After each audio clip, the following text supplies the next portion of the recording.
రోజు 100 స్టీల్ గ్లాసులు ఇచ్చినా ఎప్పుడైనా మున్సిపల్ క్వార్టర్ కానీ నా దగ్గర కూడా ప్లాస్టిక్ గ్లాసులు వచ్చాయ్యా స్టీల్ గ్లాసులు ఛాయ్తో వచ్చిన వాళ్ళందరికీ ఆ విధంగా నేను వాడుతూ నేను దాన్ని ఉపయోగిస్తూ ప్లాస్టిక్ నిషేధించాలి. ఎందుకంటే చాలా మంది క్యాన్సర్ పేషెంట్లు డయాలసిస్ పేషెంట్లు అయితే ఉన్నారు.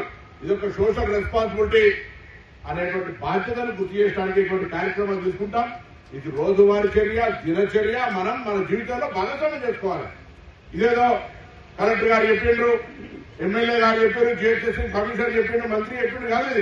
ఇది ఒక సోషల్ రెస్పాన్సిబిలిటీ, సామాజిక బాధ్యత. మనందరం మొక్కలు నాటాలి.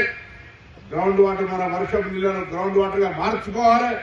ప్లాస్టిక్ ను వాడద్దు అనేటువంటి ఒక స్లోగన్ తోటి రేవంత్ రెడ్డి గారి నాయకత్వంలో ప్రభుత్వం కూడా అనేకమైనటువంటి కార్యాచరణ తీసుకుంటుంది.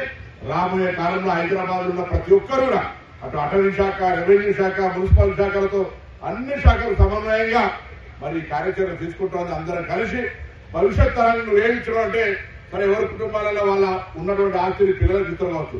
సమాజానికి ఏమించడం అంటే సమాజం లోపల నా వంతు బాధ్యతగా కాలుష్యాన్ని నివారించడానికి, ప్రకృతిని కాపాడడానికి, గ్రౌండ్ వాటర్ సేవ్ చేయడానికి నేను పని చేసినాన్ని తృప్తి పడేటువంటి, మన మానసిక తృప్తి కంటే మించినటువంటి విమలు లేదు.